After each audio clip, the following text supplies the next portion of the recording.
The hunter of rogue cyborgs, Robert Riker, lands on an icy planet with a single mission: to destroy a machine that should have long been forgotten. In a crumbling bunker, he finds a cyborg tending a small vole, a quiet thread symbolizing the pulse of life. And just at the moment when death seems inevitable, a gentle tenderness emerges, surprising the reader with an unexpected ending.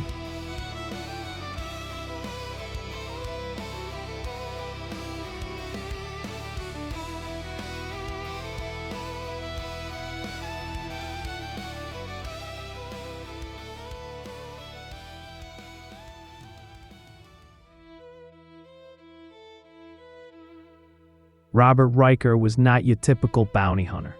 While others chased bandits and traitors through the neon alleys of the megacities, he specialized in hunting long-forgotten technologies and lonely cyborgs. Quiet, cold missions that required patience more than a quick trigger. The universe was full of ghosts of the past, relics from the Great Wars, machines that had wandered off by mistake or deliberately escaped in search of their own freedom. Those anomalies had to be destroyed as useless and often dangerous waste, and Riker was one of the few who could track them down. His last contract was special. The target was CYBORG 326 Alpha, a model that should have been destroyed long ago. All information about it had been erased.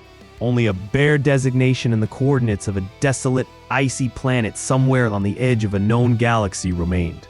No one asked why it was so important, and Riker didn't ask either. His job wasn't to ask questions, but to act. He was simply the one who had to hunt, find, and eliminate, and he was paid handsomely for it. Silence and discretion were included in the price.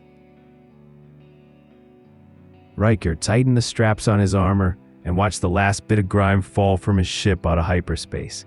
The ship was small but fast, exactly the kind he needed for this elimination mission. He had always been a loner, and that suited him. His target was CYBORG 326 Alpha, who was hiding on the planet where he had just landed. He had been instructed that the cyborg could be very dangerous, unpredictably so. It was supposed to be a model, one of the first, equipped with something unusual, including a combat module. The cyborg had escaped directly from the development facility. It should have been destroyed long ago.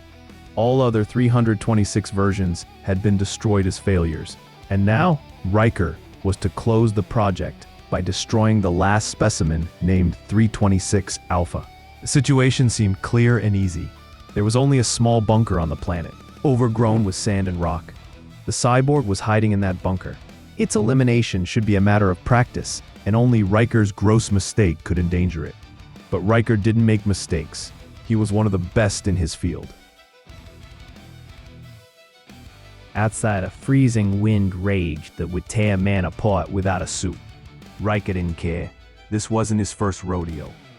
He knew what it was to be at war. He knew what it was to risk life. Now he was on the hunt with a laser rifle in his hand, breathing slowly and deeply. The sensor on his helmet clearly showed a signal. CYBORG 326 Alpha was inside the bunker. The doors groaned open, and Riker stepped inside. The bunker was small and dusty. Bits of junk and broken electronics lay everywhere. In the middle of the room stood a table. The cyborg sat at the table, facing him. Riker raised his rifle. "Are you CYBORG 326 Alpha?" he asked in an unexcited, cold voice.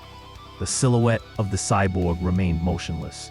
Dust filled the bunker's air, and Riker's vision blurred after he saw that the cyborg had disconnected from the power cable. It was a woman. That startled Riker. No, that's impossible. CYBORG 326 Alpha was supposed to be a prototype with no gender, designed for combat and special operations. Riker stood with his weapon aimed. The woman sat at the table. She didn't move. In her eyes, which were a mirror to her soul, fatigue and a kind of calm were reflected. "I know why you're here," she said in a feminine voice. "But I am no longer what I once was." Riker's helmet analyzed her face. It was a human face, but in her eyes, he saw traces of a cyborg. Those eyes were very beautiful. Riker gripped his rifle tighter because something rustled. He scanned the room and noticed a cage in the corner with some animal inside, a kind of vole. It looked as if this little rodent served as a sort of pet, an animal kept in a cage for comfort. Hell, does a cyborg without emotions and feelings need a pet? Flashed through his mind unexpectedly. The woman didn't move. The little vole rummaged through its bedding and then began to nibble at something it had as food. "I'm here to eliminate you," Rika said, to steady himself and remember why he was here and what it was all about. "I know," the woman replied, "but I want to die. I have for a long time. I just didn't want to be killed by a machine." Rika looked at the woman for a moment and didn't know what to do. A female cyborg was something entirely exceptional. He had eliminated plenty of cyborgs, but they had either masculine or purely robotic features. The woman began to toy with her neckline, with her clothes, sensually revealing her breasts. Rika tightened his grip on his weapon and barked, "What are you doing? I want to experience what people do." And then she took off everything she had on from the waist up. Rika watched her perfect breasts. It aroused him. His pulse quickened. His cyborg looked absolutely perfect. Her female body was sensually attractive. "I'm here on business," he snapped in agitation. But his terse remarks seemed aimed more at his own thoughts than at the half-naked woman before him. "When I know you, man, for the very first time, you can eliminate me. It's my last wish before death. Fulfill it for me. I don't want to leave this world without having known love." Her limbs sensually parted, and Riker completely succumbed. He lowered his weapon. And then it happened. A sudden, quick movement by the woman as she felt for a hidden gun. A shot flashed that tore Riker's suit apart. Riker's death was quick and painless because before he could realize what was happening, his body internally exploded and splattered inside his own suit.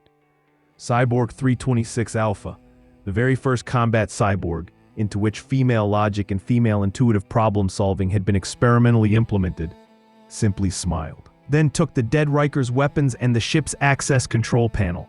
"We need to find a new home. It's gonna get hot here soon, darling," the woman said, then picked up the cage with the little vole, and taking nothing else with her, walked out of the bunker, unlocked Riker's spacecraft and flew away with it, hiding somewhere in the depths of space from other hunters who would soon be searching for her.